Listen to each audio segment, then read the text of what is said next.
Good afternoon दोस्तों, मैं आपका शिक्षक अनिल कुमार। आज 27 अगस्त 2025 को एक बार और प्रस्तुत हूँ आपके समक्ष विज्ञान विषय में धातु और अधातु से संबंधित महत्वपूर्ण प्रश्नों का वीडियो लेकर। मैं पूरी उम्मीद कर पा रहा हूँ कि आप वीडियो को पूरा देख रहे हैं और इससे फ़ायदा भी ले रहे हैं, लाभ ले रहे हैं। जितना भी मेरी रीच है मैं कोशिश करता हूँ समझाने के अच्छे से, और एज ए ह्यूमन बीइंग कभी कभी थोड़ी बहुत ग्लिच या मिस्टेक्स हो जाती हैं, तो उन्हें आप कमेंट बॉक्स में बताएं कि हमसे कहाँ भूल हो रही है या कैसा पढ़ा रहे हैं। हमें अच्छा लगेगा आप अगर हमें सुधरने का मौका देंगे तो चलिए हम और आप मिलकर राष्ट्रीय आय और छात्रवृत्ति योग्यता 2025 के अंतर्गत विषय विज्ञान में धातु और अधातु के प्रश्नों पर चर्चा करते हैं। तो बच्चों, रसायन विज्ञान में आवर्त सारणी में कुल 118 तत्व हैं। कितने हैं?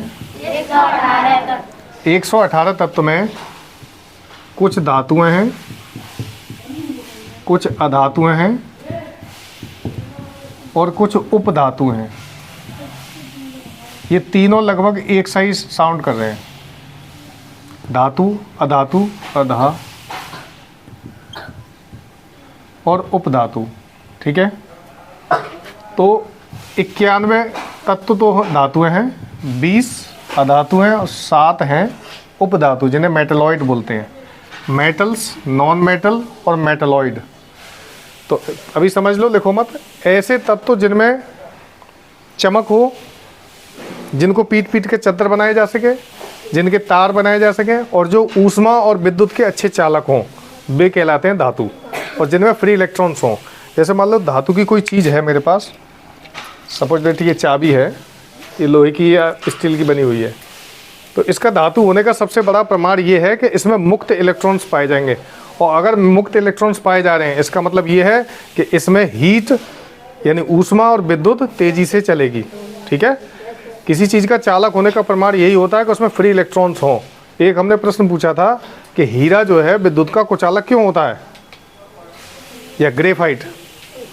ठीक है, हीरा या ग्रेफाइट विद्युत के कुचालक क्यों होते हैं? क्योंकि इनमें मुक्त इलेक्ट्रॉन्स नहीं पाए जाते। तो जिसमें मुक्त इलेक्ट्रॉन्स पाए जाएंगे वे धातु कहलाएंगे। क्या कहलाएंगे?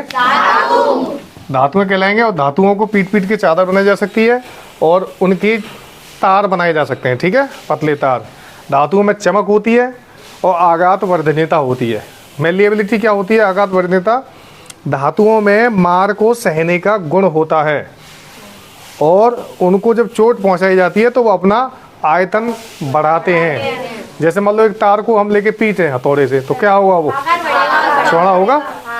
ठीक है, तो धातु हैगी। और अधातुएं वे होती हैं जिनमें ये वाले धातुओं के गुण ना पाए जाए, यानी जो टूटकर बिखर जाए, जिनकी चद्दर ना बनाई जा सके, जिनके तार ना बनाए जा सके, और जिनमें ऊष्मा और विद्युत का चालन ना हो। ठीक है, अधातु हो गया। अब उपधातु कौन होते हैं? ऐसे पदार्थ या ऐसे तत्व जिनमें आधे गुण धातुओं के हों और आधे अधातुओं के हों, वो कहलाएंगे मेटलॉइड यानी उपधातु। ये कुल 7 हैं, इनको अलग अलग लिखा देंगे कौन से उपधातु हैं। तो पहला प्रश्न लिखेंगे, आधुनिक आवर्त सारणी में कुल कितने तत्व हैं? 118। आधुनिक आवर्त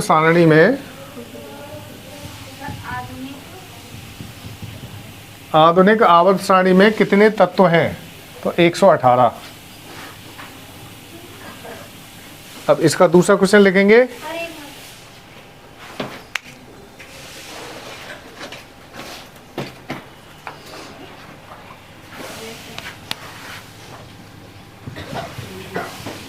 धातु किसे कहते हैं?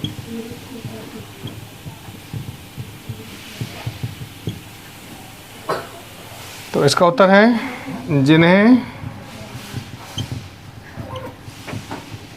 पीट कर चद्दर बनाई जा सके।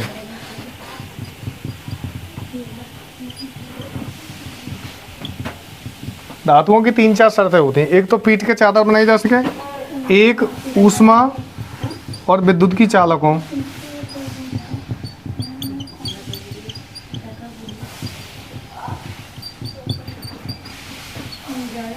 तीसरा जिनके तार बनाए जा सकें,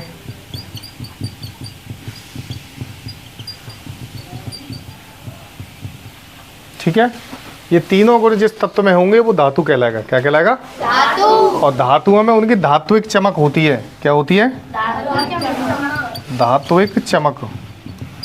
देखो आपने सरिया को कटते हुए देखा, सरिया जो होती है, तो सरिया जब कटती है, सरिया ऊपर से काली काली होती है, लेकिन उसका कटा हुआ हिस्सा देखना, वो एकदम एल्युमिनियम चमकदार चमक रहा होगा।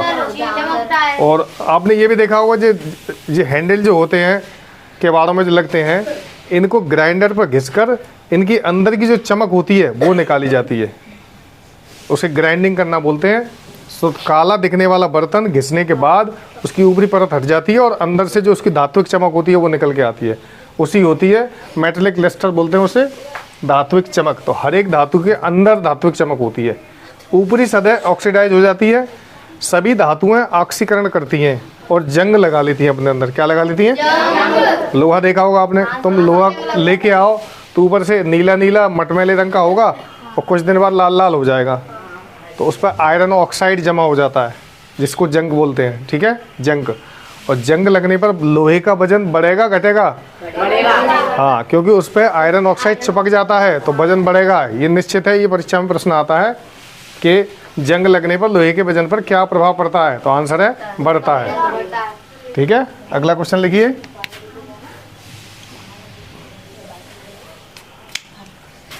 ये आप लिख लीजिए, आवर्त सारणी में धातुएं कितनी है, अधातु कितनी है और उपधातु कितनी है। ठीक है, लिखिए अगला। उपधातु किसे कहते हैं? अधातु तो लिख ही लोगे। देखो, ऐसे तत्व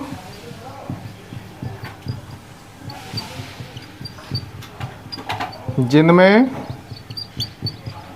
धातु तथा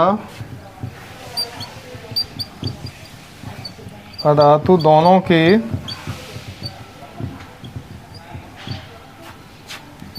गुण धर्म विद्यमान हो, यानी वो धातु की तरह भी व्यवहार करे और अधातु की तरह भी व्यवहार करे, उसे कहते हैं उपधातु। अब ये 7 होते हैं टोटल। 7 में boron, silicon, germanium, arsenic, boron, silicon,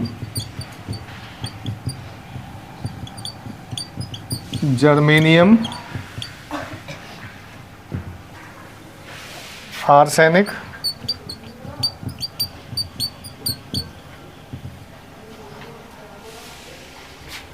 antimony,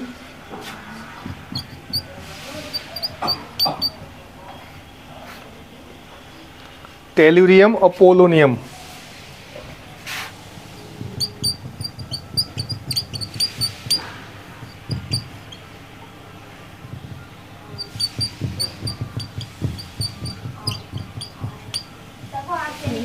हाँ, आर्सेनिक।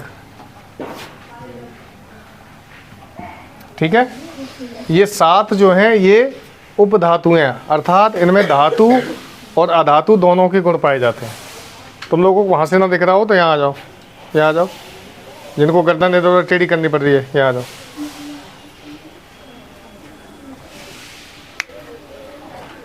लिख लिया? अगला क्वेश्चन लिखें, यहाँ बैठ जाओ। चाकू से आसानी से कटने वाली धातु कौन सी है? और 2 है। चाकू से आसानी से कटने वाली धातु कौन सी है?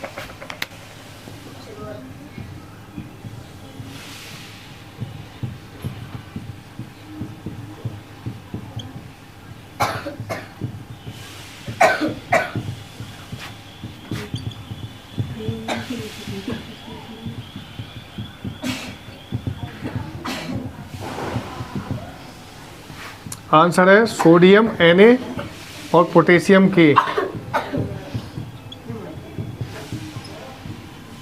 सोडियम और पोटेशियम जी, यहीं के यहीं एक प्रश्न और लिख लेना। जल के साथ तेजी से क्रिया करने वाली धातु भी यही है। सोडियम को अगर हम पानी में डाल दें तो तुरंत ब्लास्ट हो जाएगा, आग लग जाएगी। जल के साथ तेजी से क्रिया करने वाली धातु हैं। देखो सब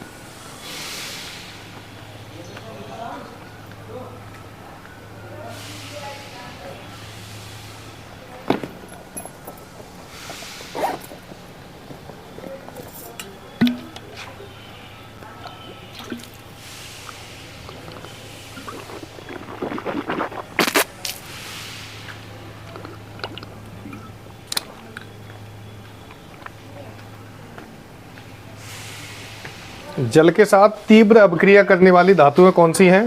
सोडियम और पोटेशियम।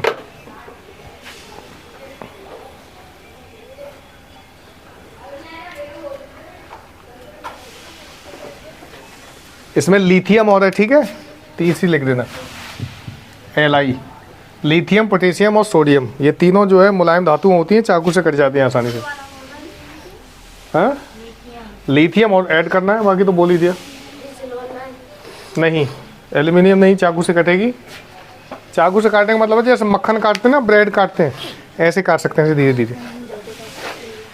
देखिए अगला, सबसे उच्च गलनांक वाली धातु कौन सी है? क्रोमियम। नहीं, क्रोमियम मिश्र धातु बेटा। अभी इसमें मिश्र धातु और पढ़ाएंगे हम, एलॉय।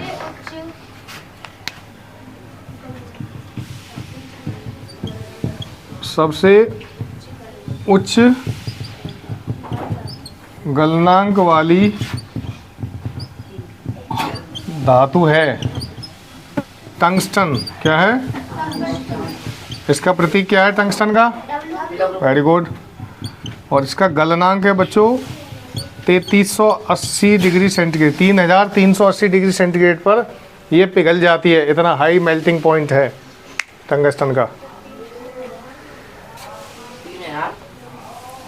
3380।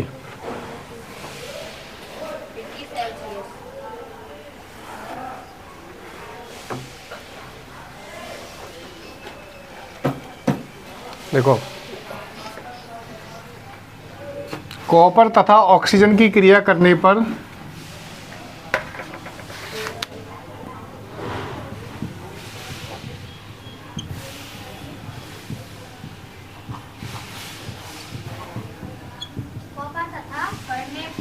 ऑक्सीजन की क्रिया करने पर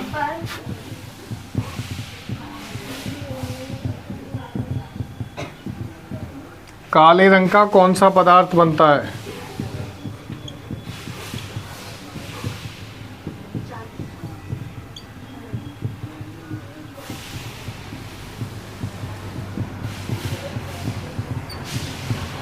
आंसर लिखेंगे क्यूप्रिक ऑक्साइड।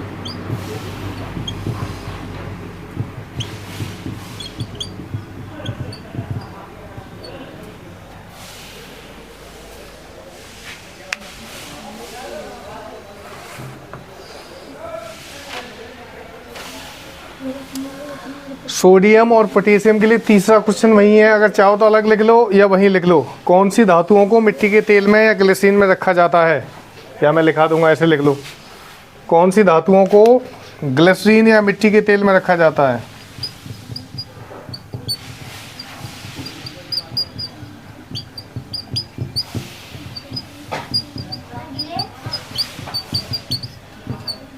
मिट्टी के तेल में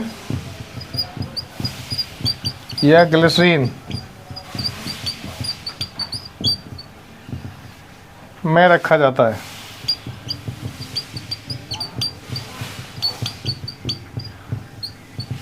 यही अपनी सोडियम और पोटेशियम। कौन सी है? सोडियम और पोटेशियम। चलो हम रिपीट करते हैं। हम कॉपर तथा ऑक्सीजन की क्रिया करने पर काले रंग का कौन सा पदार्थ बनता है? Cupric oxide. बोलो। Cupric oxide. सबसे उच्च गलनांक वाली धातु कौन सी है? गलनांक किसे बोलते हैं? हाँ, ताप बिंदु जिस पर कोई चीज गल जाए। हाँ, वह ताप बिंदु जिस पर कोई ठोस पिघलने लगे। टंगस्टन सबसे उच्च गलनांक वाली धातु है। गलनांक कितना है? हाँ। कौन सी धातु है जो मिट्टी के तेल और ग्लिसरीन में रखी जाती हैं? अच्छा, ऐसा क्यों है? इन्हें क्यों रखते हैं? ऑक्सीजन के साथ क्रिया कर देते हैं। हाँ, ये ऑक्सीजन के साथ, वायुमंडल में मौजूद ऑक्सीजन के साथ और जल के साथ तीव्र क्रिया करती हैं, इसलिए इनको मिट्टी के तेल में रखा जाता है। ठीक है, अगला लिखें। ऑक्सीजन के साथ जल्दी क्रिया करती है सोडा से। हाँ, हवा में क्रिया कर जाती है। सोडियम का अगर टुकड़ा आपने हाथ में ले लिया तो थोड़ी देर बाद जलन हो जाएगी, उसमें धुआं निकलने का और आग लग जाएगी। है ना? ठीक है, आगे लिखिए। धातुएं जल के साथ क्रिया करके क्या बनाती हैं? धातुएं जल के साथ क्रिया करके क्या बनाती हैं?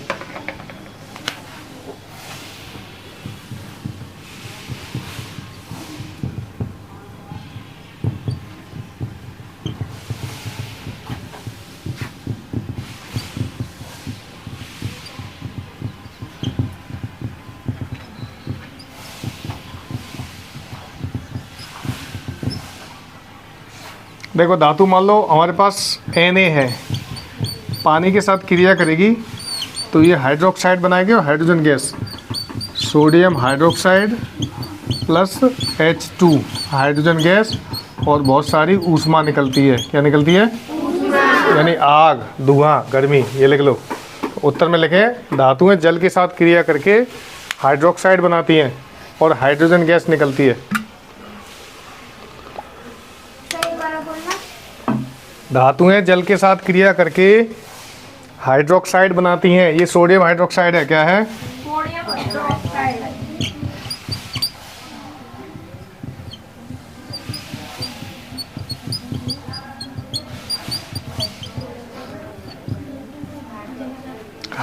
हाइड्रोक्साइड बनाती हैं और हाइड्रोजन गैस निकलती है।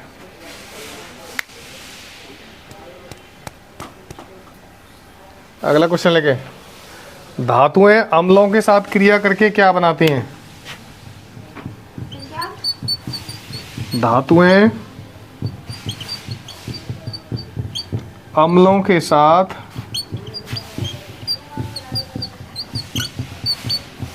क्रिया करके क्या बनाती हैं?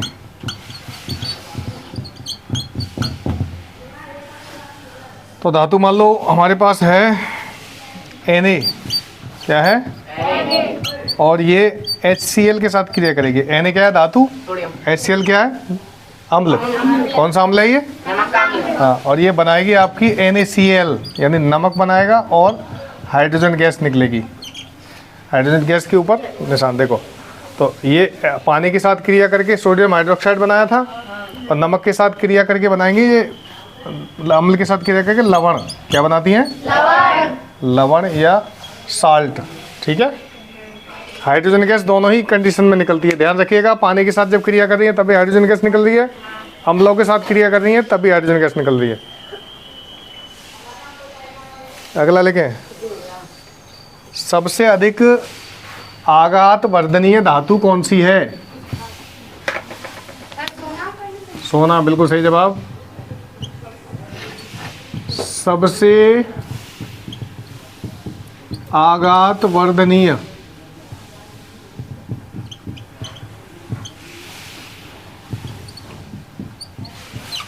धातु है। आघात वर्धनीय का मतलब होता है जो सबसे अधिक चोट सहन कर ले। सोने को जितना पीटोगे उतना ही फैलता जाएगा, वो बहुत मेलेबल होता है। 1 ग्राम सोने से 2 किलोमीटर लंबा तार बनाया जा सकता है। सर, तार बनाने के गुण को तन्यता कहते हैं ना? तनने के गुण को तन्यता कहते हैं, तार बनाने के लिए। सर, उससे नहीं कितना जब कोई चीज़ तनती है तो उसे तन्यता बोलते हैं। ठीक है, इलास्टिसिटी। तो सबसे अधिक आघात वर्धनीय सोना है आपका। क्या है? सोना। सोने का प्रतीक Au है। इसको लैटिन भाषा में बोलते हैं ऑरम। क्या बोलते हैं? AURUM, Aurum. ऑरम माने सोना, लैटिन लैंग्वेज में। ठीक है, अगला लिखेंगे,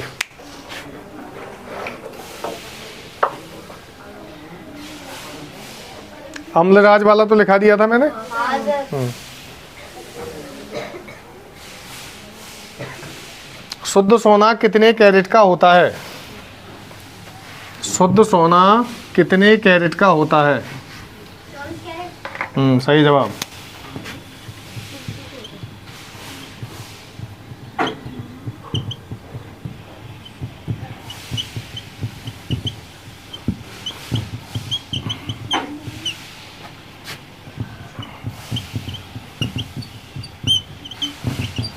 24 कैरेट का सोना सबसे शुद्ध माना जाता है। 24 कैरेट, कैरेट शुद्धता का मानक है, ठीक है। 24 कैरेट सोने के कभी भी वो नहीं बनते आभूषण। सर कैरेट क्या होता है?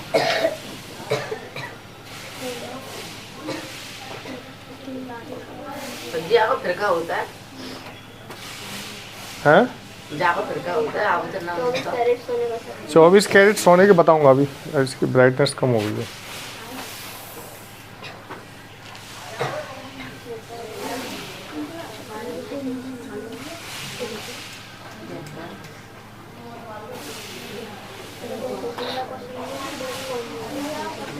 देखो, तुमने प्रश्न पूछा था कि 24 कैरेट सोना शुद्ध होता है तो उसके आभूषण क्यों नहीं बनते? क्योंकि सोना बहुत मुलायम धातु है। क्या है? मुलायम। तो अगला प्रश्न लिखो, आभूषण कितने कैरेट के सोने के बनाए जाते हैं?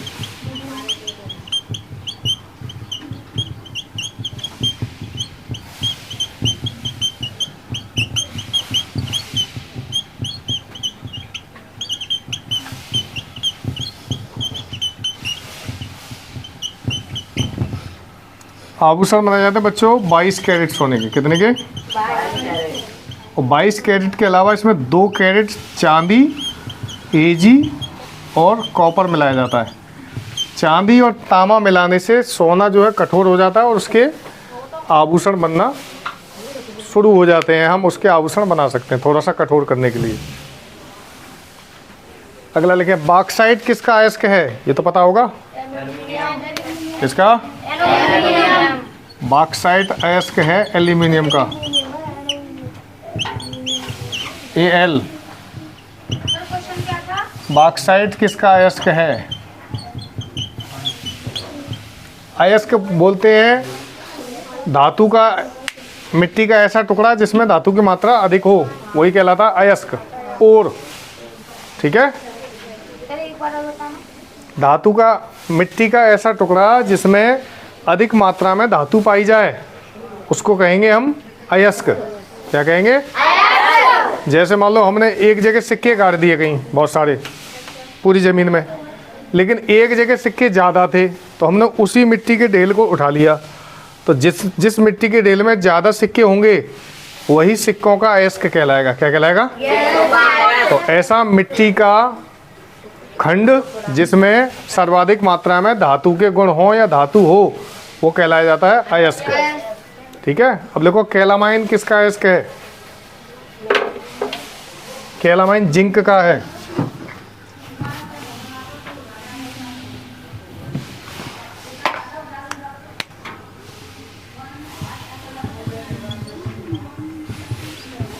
कैलामाइन किसका अयस्क है? जेडेन या जिंक या जस्ता भी बोलते हैं इसे। जिंक और जस्ता एक ही बात है। ठीक है, सिनेबार किसका अयस्क है? सिनेबार ये लिखा है मैंने पहले, पारा Hg।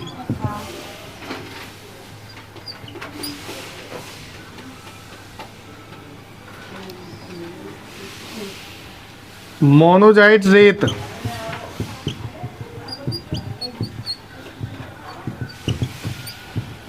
ये है थोरियम का।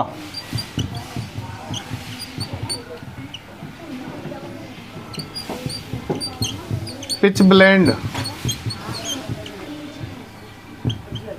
यूरेनियम का।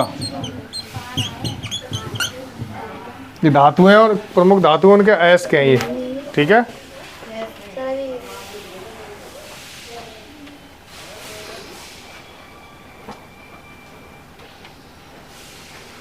लिख लीजिए। सर ये मोनोजाइट रेट है। मोनोजाइट रेत तो नहीं है ये मैं ता ऐसा बनाता हूँ। केरल के समुद्री तटों पर पाया जाता है मोनोजाइट रेत, ध्यान रखिएगा। ठीक है, और इसमें से थोरियम निकलता है। क्या निकलता है? थोरियम एक रेडियो एक्टिव मेटल है, यानी रेडियोधर्मी, जो परमाणु ऊर्जा में काम आती है बनाने में। थोरियम, यूरेनियम, प्लूटोनियम, सीजियम और देखो अच्छा, धातुएं 91 होती हैं। धातुओं को याद करने की एक ट्रिक ये है कि जिसके लास्ट में म आए, यह म, तो वो 100% धातु होगी। यम या यम, अंग्रेजी में एम आए। इसके अलावा कुछ ऐसी हैं जिनमें एम नहीं आता फिर भी धातु होती है वो, ठीक है, तो वो अपवाद हैं, लेकिन मोस्टली के पीछे माँ आता है, ठीक है। हीमेटाइट और मैग्नेटाइट किसके हैं इसके?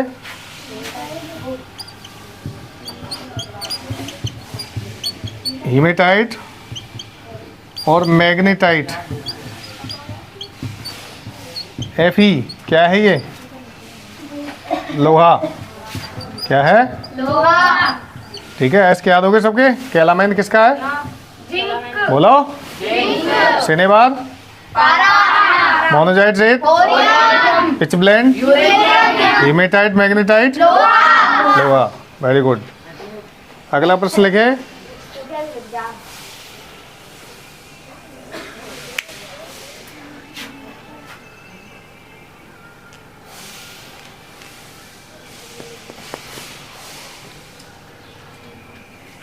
मिश्र धातु किसे कहते हैं?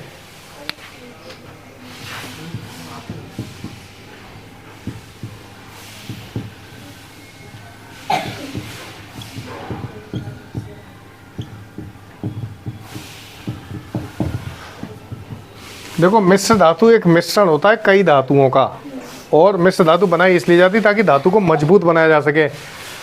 जैसे देखो, मिश्र धातु कैसे, जैसे वो मिस्त्री मसाला बना रहे हैं, अगर केवल बालू लगाई जाए मकान में तो काम नहीं करेगी, केवल सीमेंट लगा दिया तो काम नहीं करेगी, लेकिन समान मात्रा में या अलग अलग मात्रा में एक मिक्सचर तैयार किया जाए तो वो बहुत मजबूत कहलाता है, जिसको बोलते हैं आरसीसी, रेनफोर्स्ड कंक्रीट, आरसीसी, ठीक है। इसी तरह मिश्र धातु होती हैं, एक धातु के गुण दूसरी धातु के गुण से मिलते हैं तो वो और ज़्यादा मजबूत हो जाती है। जैसे कुछ मिश्र धातु हैं, पीतल, कांसा, घंटा, शोल्डर, टंका। टंका शोल्डर एक ही है। पहले मिश्र धातु लिख लो। एक से अधिक धातुओं को मिलाकर मिश्र धातु बनाई जाती है। एक से अधिक धातुओं को मिलाने पर मिश्र धातु बनती है।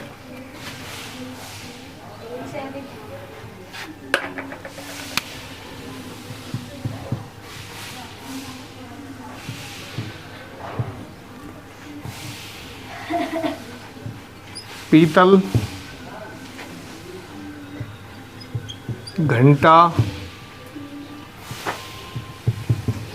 कांसा, टांका, इसको शोल्डर कहते हैं। ये मिश्र धातु का उदाहरण है। अब मैं बताऊंगा ये किस किस से मिलकर बने हैं। पीतल बना होता है तांबा और जस्ते से, जिंक से, Cu प्लस Zn, ठीक है, लिखते जाना। घंटा भी Cu Zn से बनता है, Cu प्लस Zn। कांसा तांबा प्लस टिन से बनता है, टिन माने Cu प्लस Sn। और टांका जो होता है शोल्डर धातु, Cu प्लस Pb।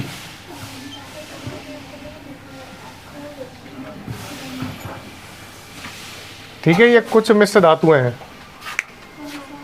कितने क्वेश्चन हो गए साइंस के? हाँ, 20-22 जो भी हुए हैं। धातुओं से संबंधित महत्वपूर्ण प्रश्न जो परीक्षाओं में रिपीट हुए हैं उनको हमने कवर करने की कोशिश की है। पढ़िए और याद कीजिए। अगली वीडियो में हम धातुओं के या तो धातु या फिर दूसरे टॉपिक पर चर्चा करेंगे एसएसटी की वीडियो में। तब तक के लिए पढ़ते रहिए। और हाँ, ज़रूरी बात यह है कि आज से NMMSE 2025 का नोटिफिकेशन आ गया है, तो जिन जिन बच्चों तक ये वीडियो पहुँचे वो अपने आस पड़ोस में, रिश्तेदारों में ये बता दें कि परिषदीय स्कूलों में पढ़ने वाले और राजकीय स्कूलों में पढ़ने वाले कक्षा 8 के बच्चे जिनके पिता की सालाना आय 3.5 लाख से कम हो और वो चाहे किसी भी जाति या किसी भी धर्म के हों, इस आवेदन को करके कक्षा 8 से 12वीं तक 12,000 रुपये प्रतिवर्ष स्कॉलरशिप प्राप्त करने का अवसर प्राप्त कर सकते हैं। और शासकीय क्षेत्र के जो भी बच्चे हैं, किसी भी सरकारी स्कूल से पढ़ने वाले और आसपास के गांव के रहने वाले, हम यहाँ समता बौद्ध विहार बिजारी शासनी में, मैं किशनगढ़ी बिजारी शासनी में मैं निःशुल्क कोचिंग सेंटर चला रहा हूँ पिछले 2 महीने से। तो आप यहाँ अधिक से अधिक संख्या में पढ़ने आएँ। हमें अच्छा लगेगा और हमारी भी समाज सेवा होती रहेगी। मिलते हैं अगले वीडियो में। Thank you.